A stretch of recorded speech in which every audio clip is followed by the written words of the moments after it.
We build everything here from Superbird's original stuff, and then we got one section of our business up here just modifies new cars. A ton of power. A door that has not been fully opened to an outsider in decades sits on a family property in Level Cross, North Carolina. And behind it is a collection that collectors, museums, and even a few television producers have tried for years to get access to. They have all walked away with nothing. This is not a rumor built on speculation. It is a documented fact of NASCAR history, one that Richard Petty himself has confirmed in interviews over the decades, even as he has declined to fully explain why he keeps it that way. To understand why this matters, you first have to understand who Richard Petty is, because the scale of his career is almost impossible to overstate. Between 1958 and 1992, Petty won 200 races in NASCAR's Premier Series, a number that remains untouched today and likely always will be. The driver in second place on that all-time list, David Pearson, won 105. Petty nearly doubled the output of the second greatest driver who ever competed in the sport. He won 7 championships. He won the Daytona 500 7 times, a record that has earned him the nickname the King of Daytona as much as of NASCAR generally. Between 1971 and 1989, he made 513 consecutive starts without missing a single race. Across his career, he made over 1,000 career starts. These are not numbers that get chipped away year by year. They are numbers that the sport has essentially stopped chasing, because there is no realistic path to matching them under the modern racing calendar. Behind those numbers was a family operation. Petty Enterprises was founded in 1949 by Lee Petty, Richard's father, who won 3 championships of his own before handing the family's iconic number 43 to his son. Richard's brother, Maurice Petty, built and engineered many of the engines that powered those 200 victories, work recognized when he was inducted into the NASCAR Hall of Fame. Their cousin, Dale Inman, served as Richard's crew chief for most of his championship seasons and is likewise enshrined in the Hall of Fame. For members of one family, from one small North Carolina town, all recognized among the greatest in the sport's history. And the compound where all of that history was built, where the cars were assembled, tuned, and sent out to dominate stock car racing for 4 decades, still stands. The garage at the heart of that compound has never been opened for a full public tour. Petty has spoken candidly, in interviews given across the years, about how casually old race cars were treated during his active career. In the 1960s and 70s, a used race car was simply a used race car. Teams needed capital to build the next one, so vehicles were sold off to smaller outfits, stripped for spare parts, or abandoned outright. Petty has acknowledged selling cars to racers on the West Coast for whatever price he could get, because at the time nobody imagined a beaten-up stock car from a short track in the Carolinas would one day be worth a small fortune to collectors. Nobody thought to save them, he has said, so for the most part, they weren't saved.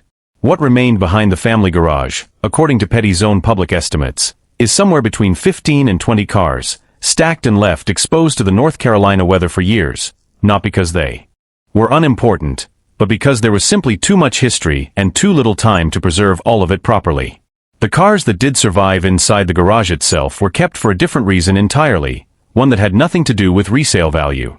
Among them is a Plymouth Superbird, built in 1970 specifically to exploit NASCAR's rules on aerodynamics.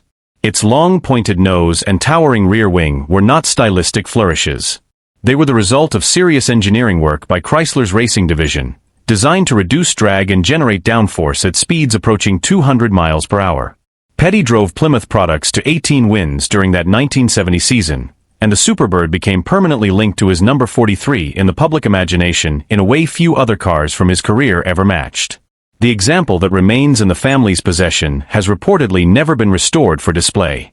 It still carries tire debris on the undercarriage and body damage from racing incidents that happened more than 50 years ago, because it was never intended to be a showpiece.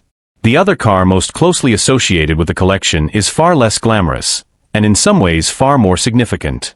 It is a 1957 Oldsmobile, built by hand by Lee Petty and his sons in that same family garage, and it is the car in which Richard Petty made his NASCAR debut as a 20-year-old driver discovering, for the first time, what he was capable of. Where the Superbird represents the peak of what Petty became, the Oldsmobile represents the very beginning, before any records existed to chase.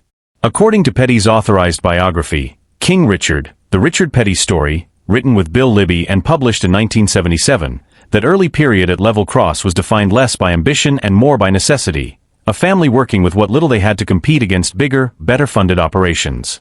Neither the Superbird nor the Oldsmobile has ever been offered for sale, despite what collectors have said would be extraordinary sums attached to either vehicle. What makes Petty's refusal to sell so striking is the financial pressure his organization faced in its final years as an independent race team. By the late 1990s and early 2000s, NASCAR had become an enormously expensive, increasingly corporate sport, and Petty Enterprises struggled to keep pace with teams backed by major manufacturers and sponsorship dollars far beyond what a family operation could generate. Petty brought in outside investors and tried multiple restructuring efforts before the operation was eventually rebranded as Petty's Garage in 2008, shifting its focus toward custom vehicle building and restoration work rather than full-time competition. During those genuinely difficult financial years, offers reportedly came in from collectors and auction houses who understood precisely what sat behind the family's compound. Petty turned those down as well. Whatever the private garage represented, it was never treated as a financial instrument, even when the balance sheet might have justified selling. The public-facing side of the family's legacy lives elsewhere, in the Richard Petty Museum, which his late wife, Linda Petty, established in 1988 and which eventually returned to the Level Cross compound in 2014 after operating for years in nearby Randleman. The museum is thorough, well-organized, and genuinely worth visiting for anyone interested in NASCAR history, housing championship cars, trophies, and racing memorabilia collected across Petty's career. But by every account from those who have visited both spaces, the museum and the private garage are not the same thing. The museum holds what Richard Petty chose to share with the public. The garage holds what he chose not to. The emotional weight attached to that private space changed permanently in May of the year 2000, when Adam Petty, Richard's grandson and the son of Kyle Petty, died during a practice session at New Hampshire Motor Speedway. Adam was 20 years old, already competing professionally, and represented the fourth generation of the Petty family in NASCAR, believed to be the first fourth-generation professional athlete in any major American sport. He died when his car's throttle stuck and struck the outside wall at high speed. Less than a year later, in February of 2001, Dale Earnhardt Sr., one of Petty's fiercest and most respected rivals across 2 decades of competition, died on the final lap of the Daytona 500. Petty and Earnhardt represented 2 very different eras and driving styles, yet those who covered both men closely, including longtime NASCAR journalists and broadcasters who spent years in the garage areas alongside them, have described a mutual respect between the two that ran deeper than most public rivalries in professional sports.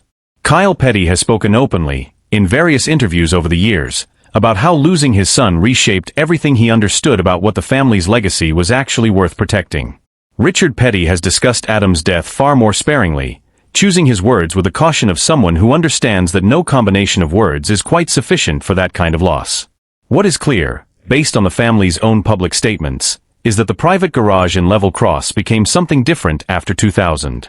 It had always held personal history. After that year, the idea of turning it into a public attraction or a commercial opportunity became something the family was simply no longer interested in entertaining, regardless of what any outside offer might have been worth. Richard Petty turned 86 years old in 2024. He still appears regularly at the Level Cross compound, still wears the cowboy hat and dark sunglasses that became part of the visual identity of American motorsport for the better part of 4 decades, and still signs autographs for fans who make the trip to that small North Carolina town.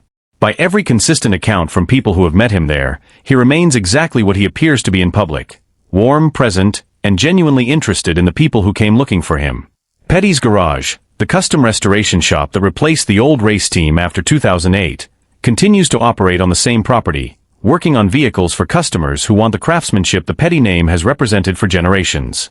In recent years, Maurice Petty and Dale Inman, both in their 80s, worked alongside the shop to help recreate a 1964 Plymouth Championship car using original specifications and their own direct memory of how it was built, bringing 3 Hall of Fame members back into the same building where the original cars had been constructed 6 decades earlier.